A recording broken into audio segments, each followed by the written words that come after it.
you There go. you go. That's much better. Okay. Yay. Yeah, thank you so much for being here. A pleasure. A Yeah. pleasure. Thank you so much for doing this. Oh, it's my privilege. And I find it wonderful to see you surrounded in nature because that's like this divine energy surrounding you. There's right Yeah. the power of nature to inspire and to fulfill and to renew all of that.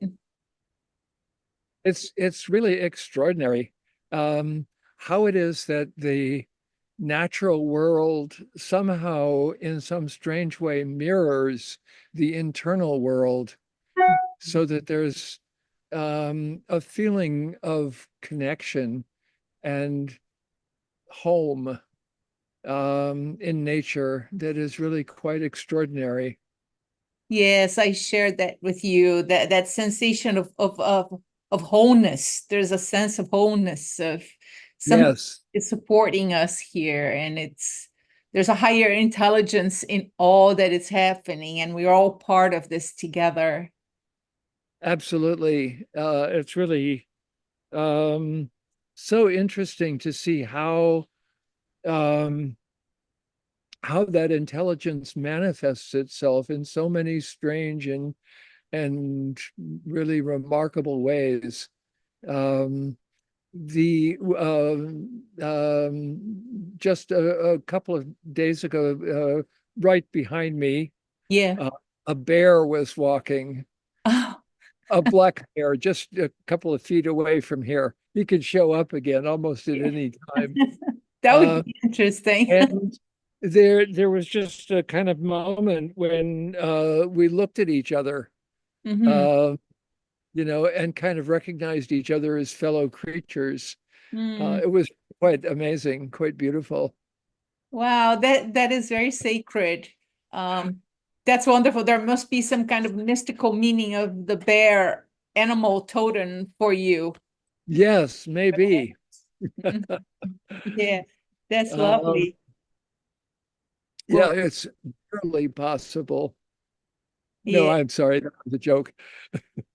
Oh, well, I want to thank you for being here. Thank you for your time, for your willingness to share. I am a big fan of yours. I took your class, yes, 10 years ago.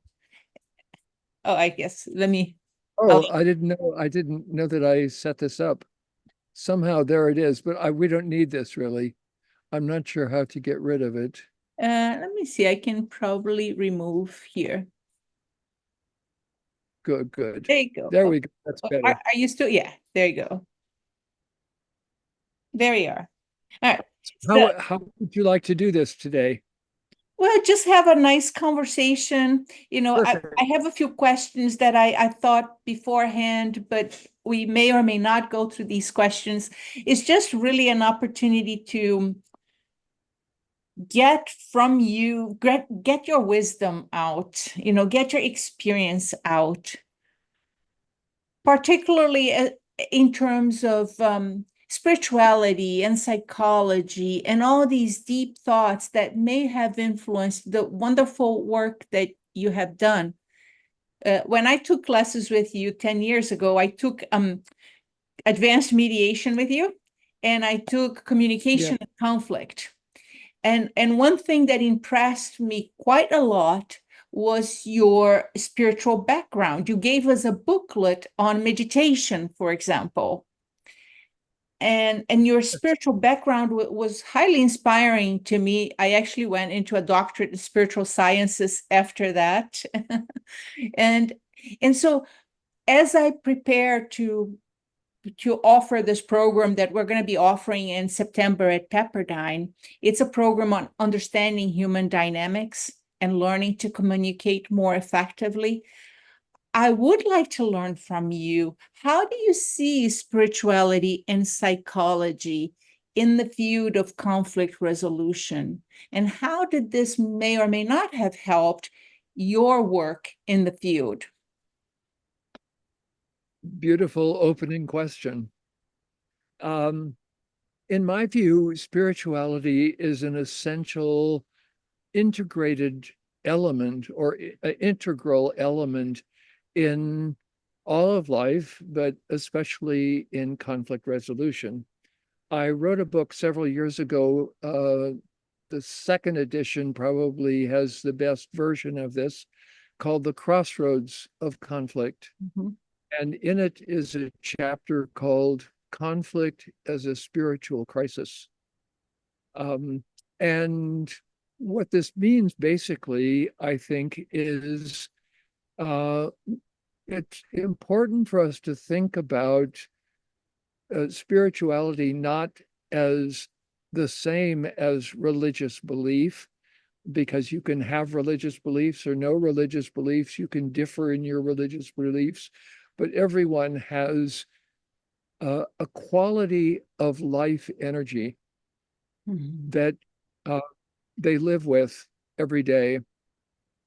And so I think about spirituality simply as a quality of life energy that inhabits us.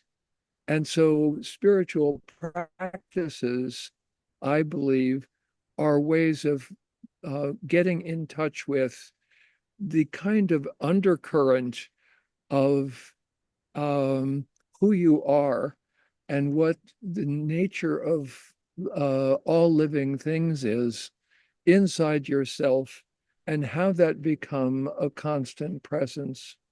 So what conflict does is it disrupts our capacity to be in touch with who we actually are and Mhm. to remain in touch with that under circumstances that are difficult.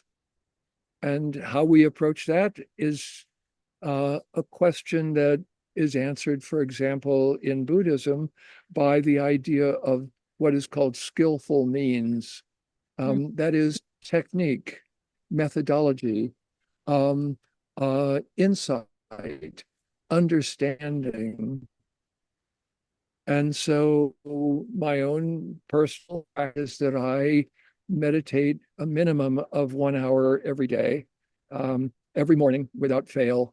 I am sitting there and um, trying essentially, as some people put it, to melt into myself. Mhm. Um, so spiritual practices are not fundamentally additive, they're subtractive. That is, what we're trying to do is to get rid of whatever it is that's standing in the way of the free flow of life energy inside of us, between us, and around us. So, if we think about this in relationship to conflict, one definition of conflict is that it is an interruption in the free flow of that energy. Um, it is something that takes us away from ourselves, um, that uh, allows us to forget who we are and who they are, without the conflict.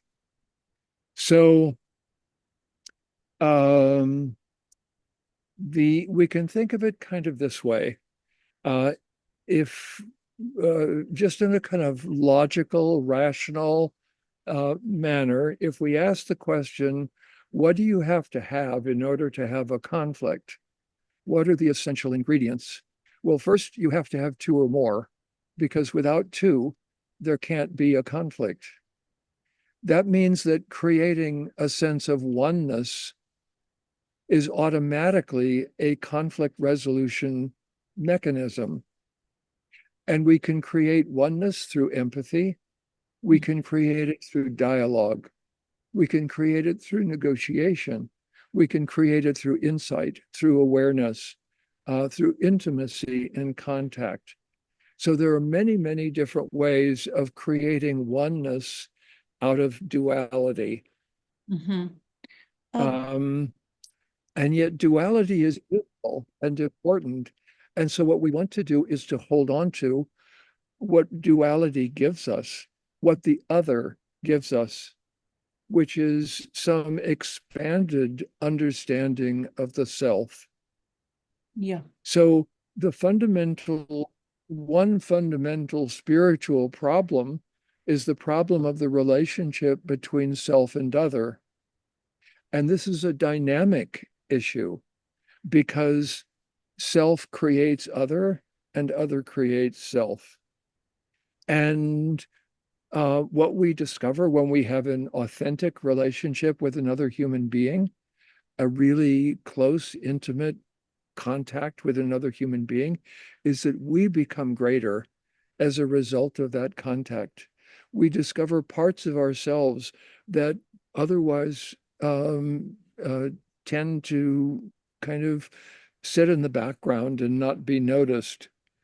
Um, it becomes possible for us to become a larger human being through empathy, through the practice of loving and kindness. That's right. Um, so the second, we can say perhaps you can have two and there wouldn't be conflict. So there has to be a second thing. And the second thing is there has to be a disagreement. Two or more is a kind of physical description of conflict. A disagreement is a mental description of conflict. The mind creates the conflict. But the mind also is capable not only of creating conflict, but of discovering synergy, connection between opposites, of making creative leaps so that you can have two or more, and those two or more can now lead to a higher unity out of opposition.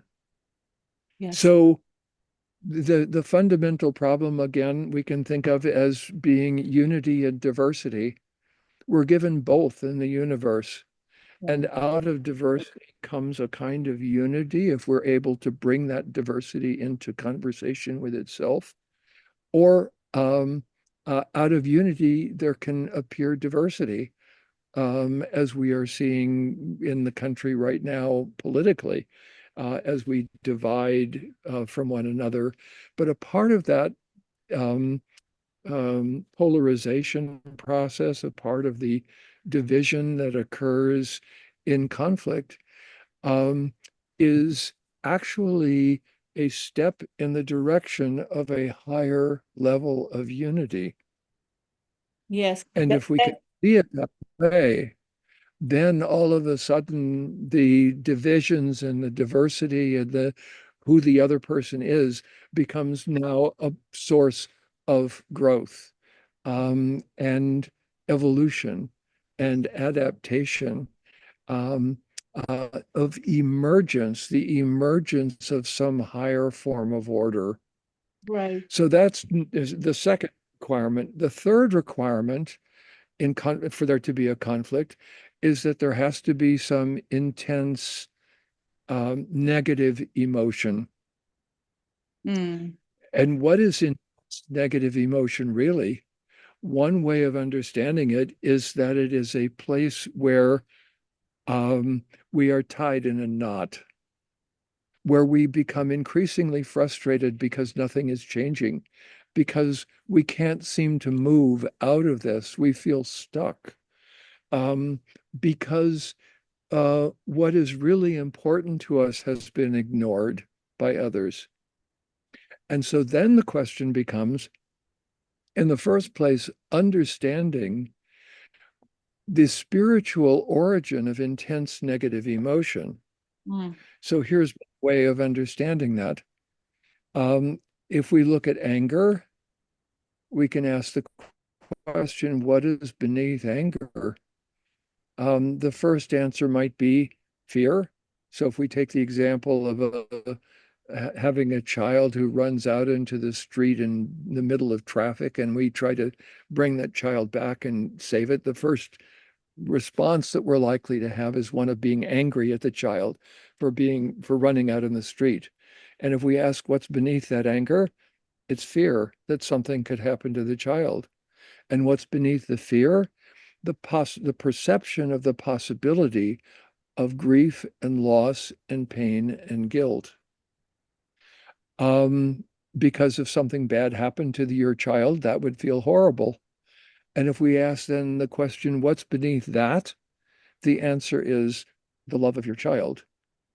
And then we can see that nobody gets angry over things they don't care about. So the spirituality of anger is caring. Mhm. And so we can then see that even intense negative emotion can have a spiritual dimension if we can figure out where it's coming from. But then we can say, okay, if we stop the fighting and we connect people with one another physically, um, that's really good. Um, and we can connect people mentally and we can connect people emotionally. And if we do that, we may take care of the conflict. But even if we have taken care of the conflict, if we've stopped it or settled it or resolved it, we haven't done anything to the memory of what has happened to us, to the feeling inside of us of loss. And that raises the issue directly of spirituality. So we have a physical dimension of conflict, a mental dimension, an emotional dimension, and a spiritual dimension, which is the degree to which we hold on to what has happened to us. Jean-Paul Sartre said a really beautiful thing. He said, freedom is what you do with what's been done to you. Mm. Mm. And spirituality is what you do with what's been done to you. So it's a way of letting go of attachment to pain and loss and grief and guilt. It's not that you don't experience those things, it's that the experience of them doesn't control your life. Mm. You are able to experience them, and then you are able to let them go. Wow, that's Um, so and powerful. I just want to highlight that yeah, spirituality is what you do, what's being done to you. That is tremendously powerful because you started by talking, the first element of conflict is having two or more. But I would like to step back a little bit. When you said that conflict is the interruption of the free flow of energy, does that indicate then that conflict actually starts inside of us, in sort of like an inner conflict that then gets projected on the outside and actually has the opportunity to live even after the settlement, as you are mentioning here, as we carry this on with us? So, how do you yes, resolve these deeper issues as a mediator? How do you address them? wonderful question again. So there is within most spiritual practices, the orientation is internal. My belief is that there is a spirituality in an external orientation as well, because whatever happens internally gets projected externally, and Mhm. whatever happens externally gets represented internally. And so there is the internal and the external, or if we think about it slightly differently, we can say this: where are conflicts located? Mhm. And I believe they're located in three or possibly four, depending on how you want to divide it, locations. One, internally inside of us. Every conflict exists inside of us. And because it exists inside of us, it is um, susceptible to internal processes by which we become aware of those conflicts and process them internally. And that is essentially a spiritual activity. But it is also a spiritual activity to address conflicts in its other locations. For example, the second place where conflicts exist is between us. Mm. One place is within us, a second place is between us. That is relationally. There's a wonderful meditation teacher whose name is Shinzen Young, and he has a wonderful little piece that he has done, which is called the monastery of relationship. And I love that phrase because the idea is that every relationship is a place in which spirituality is also manifested Mm. and in which it can be strengthened or weakened based on how we handle those relationships. And every crisis in every relationship is an opportunity for spiritual growth. The third place where conflicts occur is around us. That is culturally, environmentally, systemically. So we have conflicts in organizations, conflicts in political systems, economic systems, social systems, conflicts in family systems. Mhm. And these are not just relational conflicts, some of them are systemic conflicts. But Mhm. now the question is, how does spirituality interact with systems? And here I think we have a variety of ways of um, organizing social life that are capable of either expanding spirituality or constricting it, or even kind of trying to ignore it, pretending it really doesn't exist. Mm. Um, and this sometimes gives rise to conflicts within spiritual communities. Mhm. Conflicts, for example, between in sexual relationships, Mhm. conflicts in relation to um, how decisions are made, Mm. conflicts in relationship to just simply personal growth, um, interactions in which people feel um, kind of cared for or not cared for. So, in my view, spirituality exists in all of those, and but in different forms. If we think environmentally, for example, we're talking now about the fact that I'm speaking in what is really the part of a forest. And I don't just mean trees, I mean a forest where wild things live. Um, if we think about spirituality internally, we would say that we might experience peace, serenity, even ecstasy or pleasure internally. Relationally, we might experience spirituality as a level of intimacy and connection, as the kind of Systemically, explore and then you said internally, this between us, and then around us and systemically. then around us. And then there's a So fourth if one that we're missing. yes, and the fourth one I would say um, that just because I like to think of it separately because there's so much there, is culturally. Mm. Um, and uh, we have to then think about what culture is. And I have my own personal definitions of this. My favorite definition is that it is a way of assigning meaning. Mm. And we have choices about how to assign meaning, but it may also have an impact on character. And there is a relationship between character and culture. And here, what is really useful is to take a look at some of the things that have been learned about the experiences of people, for example, who've gone through concentration camps, who have had the most horrible kinds of experiences we can imagine.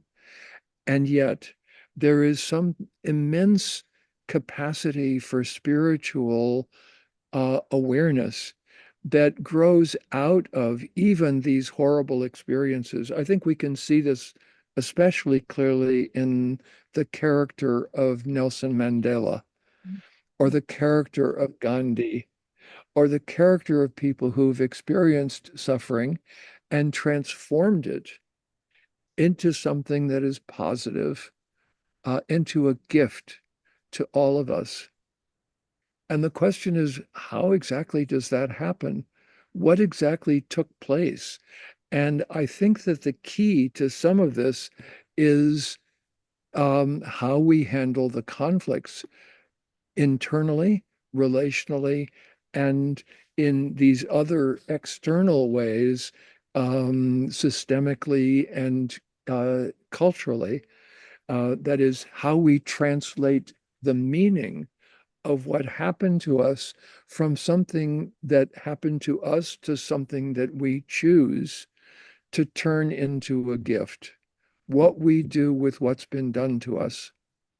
Yes. Yeah. So this is the great and um, largely undiscovered part of conflict resolution Hmm. that we have not really paid much attention to. We've focused on creating agreements between people, but the agreements are really secondary to the fact that this conflict is a spiritual crisis in their lives.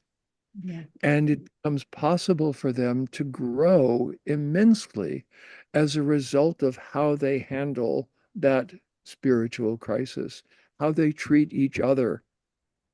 And the fundamental secret, as you indicated before, is um, it begins internally with uh, uh, deciding who we are going to be in this moment of crisis, what we are going to show up for. There's a wonderful poem by one of the poets in the 1950s. Um, I think it was Gary Snyder. It says, I think I've got it correctly. Let me see if I can remember it. Um, what if the ground beneath your feet suddenly disappeared, giving you nothing more to stand on than what you damn well stood for up until now? Mm. Um, wow. Yeah. So, yeah. And so the question of what do you stand for? Um, and that's not a question that you answer by what you say. Mm. It's not even an answer. Yeah. Um, it is a question that you answer with your life. Yes. Yes. There's a wonderful, also beautiful statement that was made. Um, and I think, yes, it was made by Elie Wiesel, who had gone through the concentration camp experience. And he said, "You are my question, and I am yours." Mm, that's And beautiful. isn't that beautiful? And I think that's Yeah. true in every conflict. You are my question, and We I are am yours. helping one another unfold. We Yeah, we are one another unfoldment. That's yeah. beautiful. Now, how do you bring all this immense knowledge and experience and wisdom into the mediation table? Because my experience as a mediator is that parties come in a very restricted way. They come with their hearts closed. And what can you do to soften their spirit, to allow them to come into that free flow again? Beautiful question. And I wrote a book trying to answer that question. It's my most recent book. It's called The Magic in Mediation. Mm. And I think that there are probably an infinite number of answers to that question. But here is one of them.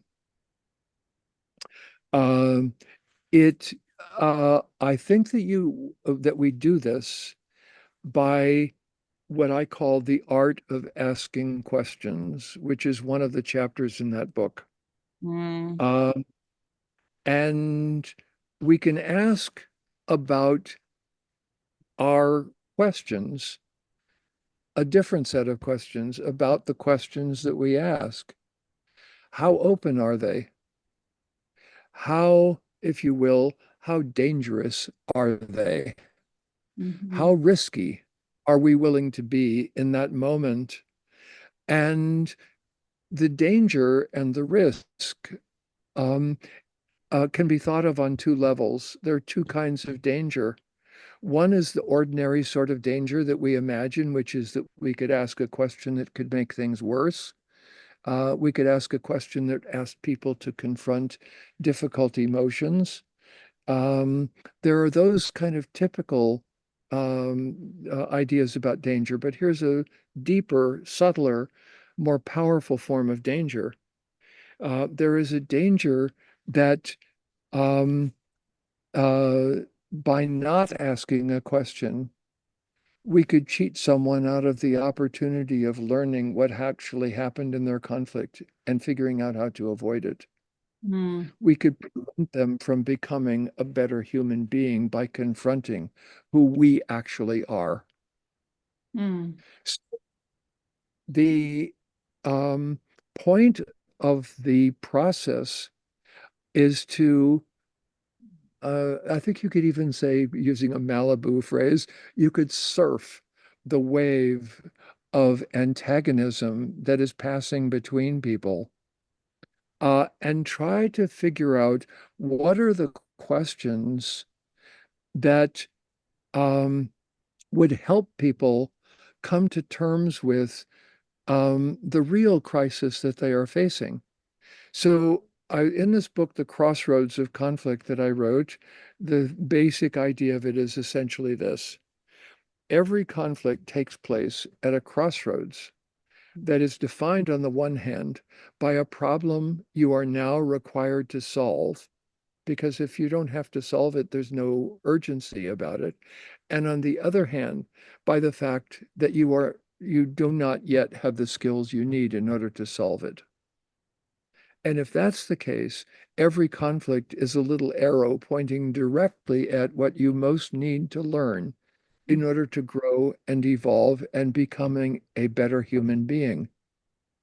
And I believe that to be the case. And if that is the case, who am I as the mediator to cheat you out of the opportunity to become a better person by being frightened myself of what might happen? What that means is I need to develop better skills, because the more skilled I am, the more I will be willing to tackle a problem that otherwise would look too scary for me.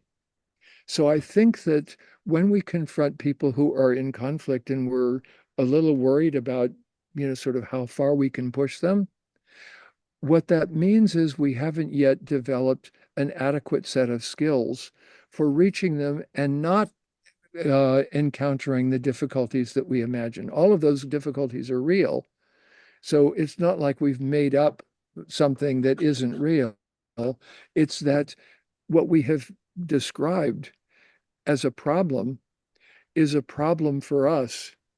And the problem for us is, how do I achieve the goals that they want to achieve in a way that doesn't get them more defensive or angrier or upset, uh, or uh, kind of lose the thread? And so there are questions like, for example, here's one of my favorite questions. What question would you most like the other person to ask you right now mm, in this conversation? And that's a kind of shocking question, but it's a very empowering question. And it requires them to go inward into themselves and think, what question do I really want them to ask me? And what will come out is something that reflects whatever the need of that person is. Maybe that's not the right question, and sometimes it isn't. Sometimes not, that's not the one that we want. The one that we want is the one that flows out of our um, uh, uh, profound capacity for empathy and connection with that person. Out of the empathy, we discover a little bit, not exactly, but a little bit about who the other person is inside of us or how we would feel. And that gives us a better understanding of what question is now left unanswered. Yeah, What question most what you're saying is so beautiful because it brings forward to me the importance of the mediator to challenge themselves in their own inner conflicts and personal conflicts, because by doing that, they will gain the capacity to challenge others and to have the compassion and the empathy to support others in their unfoldment. How do you see that? I think that we believe, and there's lots of good reason for us to believe this, that the mediation process is entirely about the parties and that we need to do whatever we can in order to support the parties.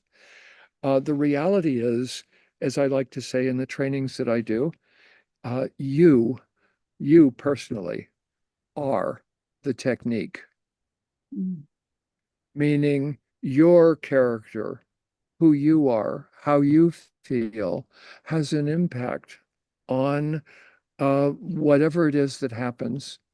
And so if you come from from that place of authenticity and genuine caring inside yourself, and you don't presume or try to impose on other people, but you just look honestly and without rancor and without any kind of pressure or interest in the answer. You ask questions that draw people closer to the conversations they most want to have. So I mentioned before that there's the physical, the mental, the emotional, the spiritual. There's another one. mm, There are two, actually, two more.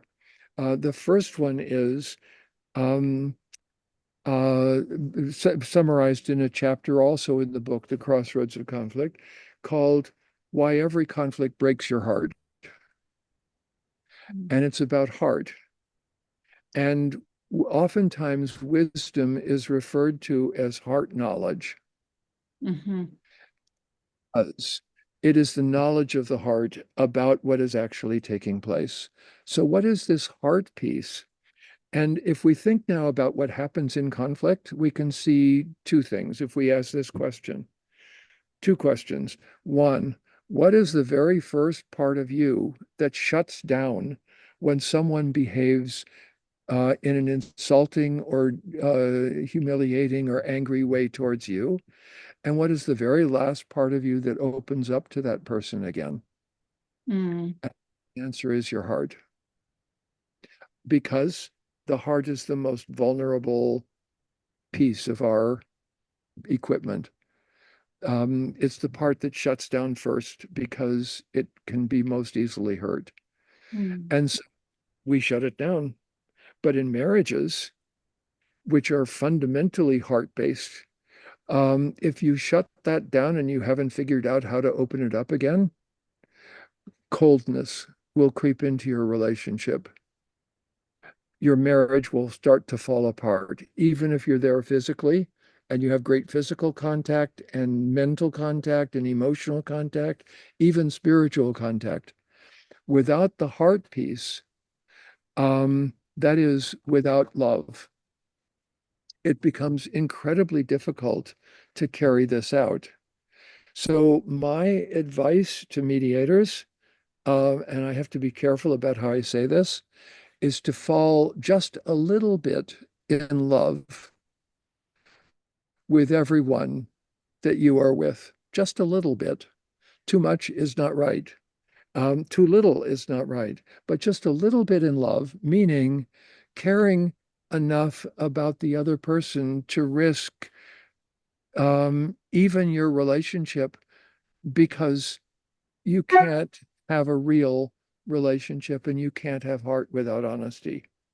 mm, So um, there has to be a willingness to accept uh, in your life someone who is going to be honest with you, even if it's painful.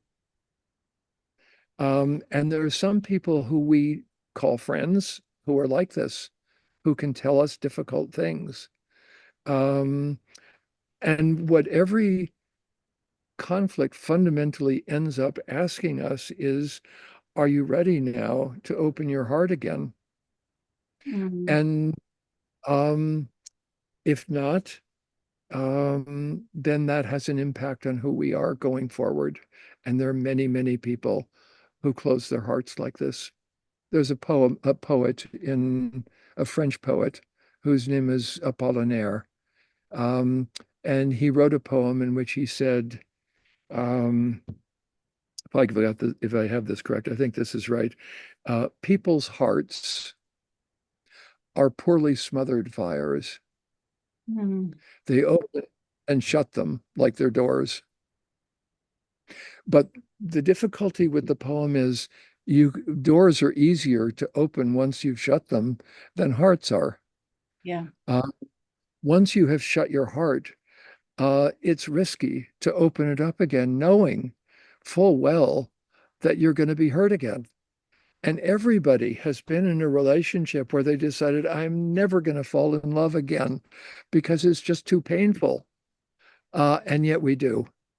And thank God we do, because it is um, the most fundamental problem in conflict resolution, I would say, the most difficult, and the level of skill that it requires to connect people physically, mentally, those are relatively low compared to what it takes to connect them emotionally, spiritually, and on a heart basis.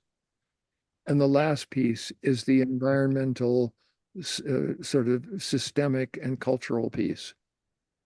How we shift the conditions within which all of us operate so as to reduce the level of systemic noise in our relationship, to reduce the level of antagonism, to shift from zero sum to non-zero sum methodologies. All of these things are things that we learn in conflict resolution, and they're important because they have to do with prevention. The most fundamental and most difficult of all of these is the one of opening your heart unconditionally Mm. to, that is, without conditions. Yeah. And that's the only real definition of openness, is openness that is without conditions. So what does this mean? It means that um, one fundamental problem in conflict resolution is how to help people uh, be loving again. Hmm. So what questions can we ask that would allow them to do this? Well, I think that there are heart-based questions that we can ask. For example, my favorite, of course, is family conflicts because they're the easiest one to show that this is the case. And if you ask this question, it's a heart-based question. The question is, what words would you use to describe the kind of family you most want to have? Hmm. Most want to have is a heart-based question. Here's another heart-based question. Why do you care?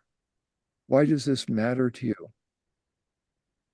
Why do you feel so strongly about this issue? That's an invitation into a heart space. It's a small one, but that's fine. We can take small heart-based interventions and turn them into large-scale movements, um, strengthening of the heart muscle. And that's what we're talking about, the strengthening of the heart muscle through awareness, through choice, so that we can simply say, yes, someone has treated me badly. I choose not to allow who I am to be manipulated by their decisions. Otherwise, I become the one that they have created. I surrender my autonomy to them. And that's what happens in every conflict. We give up who we are to become someone we don't even like Yeah. because somebody said something insulting to us. Why? Because our hearts weren't strong enough to be able to take it. What strengthens the heart? Um, there are a whole series of things that do. And we can think of these as kind of traditional spiritual practices in some cases. Um, uh, the One of the things that strengthens the heart is the willingness to apologize for what you've done. Mm-hmm. Confession, in other words, you can think of that as a kind of spiritual practice in some religions, Catholicism especially. But confession can be thought of as not just something where you go into a booth and say, ask the priest to forgive you, but as something that has a conflict resolution correlate, which is here is what I did, and I am really sorry that I did it, and here's why. And I understand how you may have felt as a result of what I did, and I apologize to you deeply for that. I don't want to be that person, and I don't want you to have suffered in the way that you have suffered. I refuse to do that anymore. I will not be your enemy. Mm. Professor, that is so beautiful. Once you said in class many years ago, and was very impactful to me, you said in a mediation, we should use one ear to listen to the accusation and the other ear to listen to the confession. Yes. And then there's a third. Yeah. What is it? There's the accusation. There's the here's the way I like to put it. Um, every conflict story takes the form of an accusation. Mm-hmm. Beneath every accusation is a confession, and Mm-hmm. beneath every confession is a request. Mm. We find you listen with those two ears, and then in between comes the request. And Mm. the request is like, just as an illustration, you can say the accusation is, you are lazy. The Mm-hmm. confession, I'm working really hard here, and you know that I'm working hard and you don't help me, and I feel disrespected because you're not helping out. The request is, can you give me a hand? Mm. And in content, all three of those are identical, but their outcomes are fundamentally different. Why? Because the last one comes from a place of heart, Mm. a place of caring even enough about the other person to ask them for help for you, because doing that doesn't only help you, it helps them and it helps connect you with one another.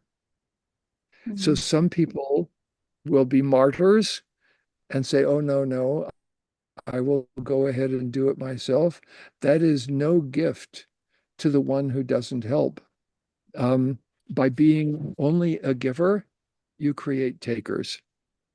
Mm.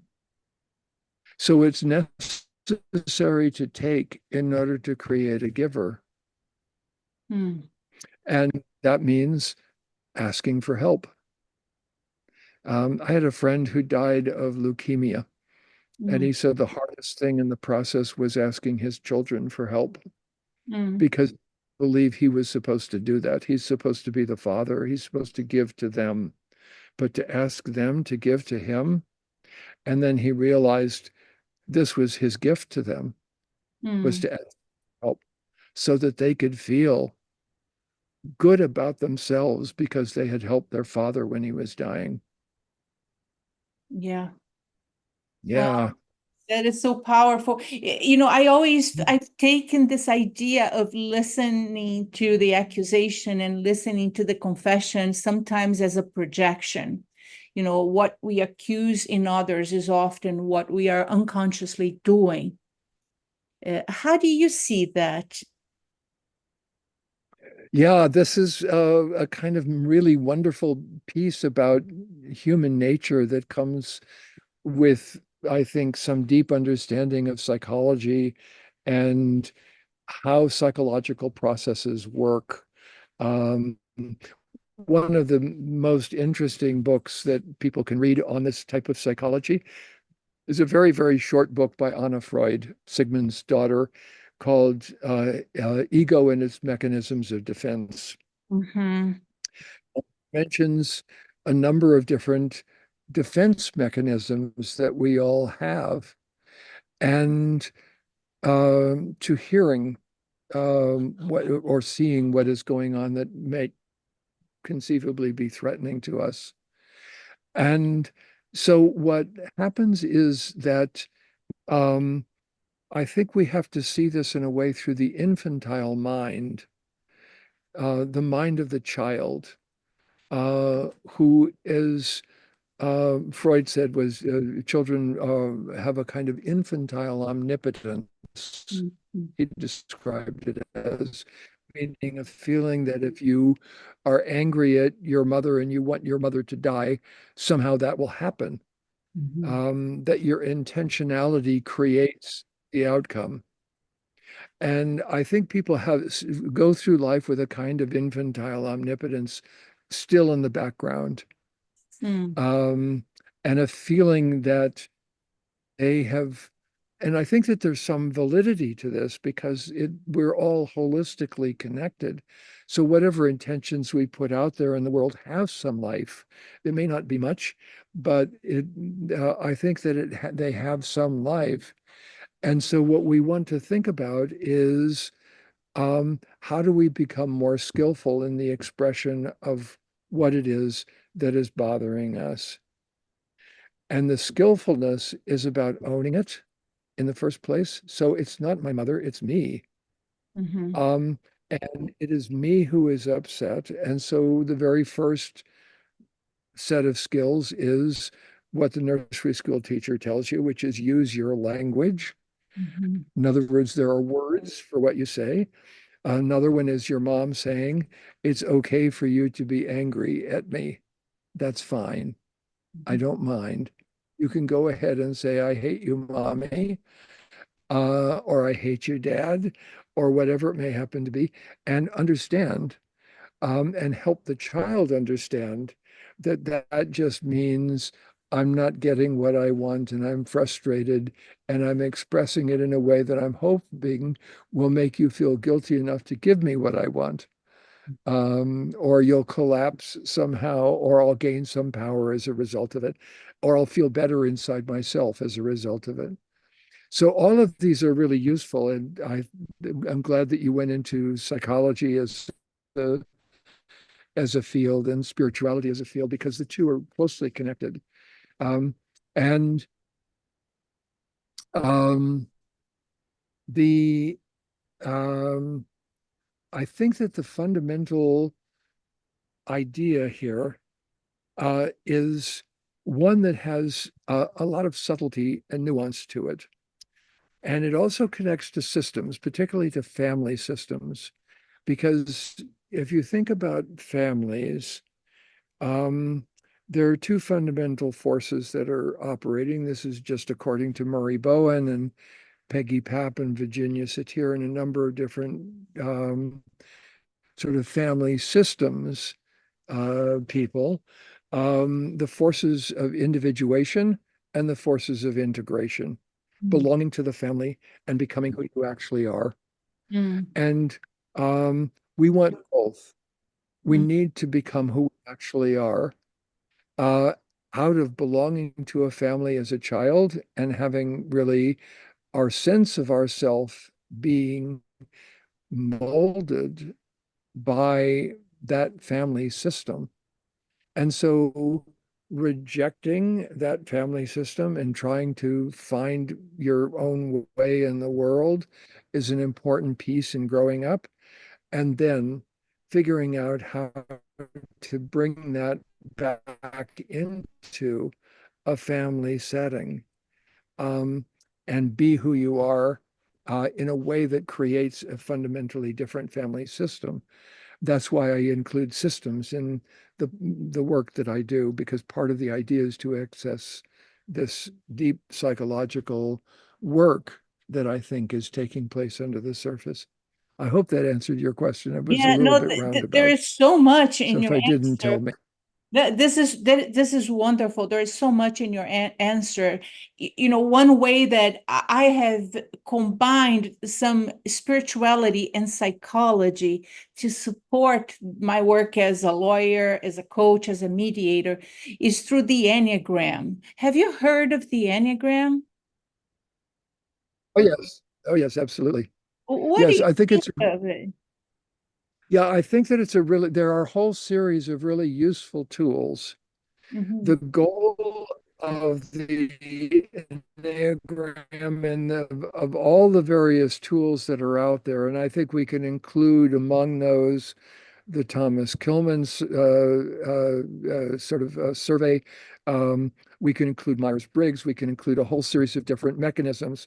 The goal of it is to gain some insight into the fundamental forces mhm, that connect us and divide us. And so the first thing to do is to gain some insight into your own character. But the second, which is sometimes lost in the Enneagram and the various other mechanisms, is to realize that this is not destiny, meaning just because you are empathic doesn't mean that you can't also have a find or develop um, fine sense of logic. So I think the trick of it is to see the places where there is weakness, where you could develop and grow, and then try to figure out how to develop and grow in those areas. So for many years, I was not, when I was a student, I was not very good at math. mhm, In junior high and high school, I was sort of okay, but not very good at it. And I just decided this is not really for me, even though I wanted to be a biochemist and a physicist and a doctor and all of those things when I was younger. Um, and later in my life, I decided I needed to learn mathematics. And so I began reading, studying, learning, and discovered that this is actually, it's possible to take on a topic like this and just get better at it. You mhm. may not be as good as one of the famous mathematicians of all time, like Riemann or Gauss or, any of those people. Um, but you will gain some fundamental insight into it. And I think that's true across the board.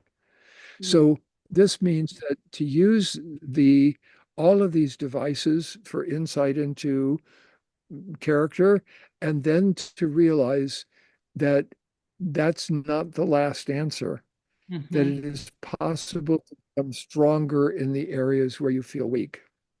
Yes, that's beautiful. Now I'm curious, how did you go from wanting to be a physicist into becoming a lawyer and a mediator? What was your path? It was actually very simple. I can give it to you in a few words. Um, I was an undergraduate at Berkeley in the 1960s. Yeah. And of course, I got caught up in the civil rights movement, and I worked in the South in the civil rights movement and the free speech movement at Berkeley, and was very active in all of those organizations and in the effort to stop the war in Vietnam. And I spent 15 years trying to make the world a better place. Well, you've done a Uh, wonderful job. That's amazing. Berkeley was, I mean, and Berkeley is such a birth of so much at that time. The Enneagram was brought to the US through Berkeley in the yes, 60s with a group called Seekers After Truth, right there yes, in Berkeley. So there was so much I happening. know about them. Yeah. Yeah, and I think that out of these periods of very rapid social change come insights into um, deep, profound insights that don't come in more settled times. Uh, when everything's kind of going along smoothly, nobody worries about anything. But as soon as things start to fall apart, it gives us an ability to think differently, and that's the magic of conflict and conflict resolution. Exactly, exactly. Oh, well, thank you so much, Professor. You're so generous with your time and your wisdom. When are you having another one of your training programs? Well, I actually just set the dates for it. It's going to be in the fall. Uh, it is going to be the week of the 30th of September, 30th of and September. then the 1st of October. That will be the week that I'll be doing the training, and it'll be on Zoom. And if anybody in your class is interested, I can send you a flyer for the training. Or if you're interested, or whoever, I'll send you a flyer I would love to because receive a I just flyer. wrote I'm it. I, I'm interested, and I will make sure that to let others know, because I think a lot of us mediators, well, first of all, we want to all be like you. You are an inspiration and a role model, at least for me. And also there is an opportunity to seek for these other knowledge that in law school or in an alternative dispute program we may not get in terms of the psychological and the spiritual background that it's needed for success in this profession. Absolutely. Absolutely. Good for you. Well, this has been a total pleasure, Anelli. I really appreciate it, and I really am grateful to you for asking me such wonderful questions and inviting me to be here with you and hopefully contribute something to this next group of mediators who are coming along. Thank you so much. You inspire us in so many ways. I'm very grateful to be here with you, and thank you for the generosity of your time and your wisdom.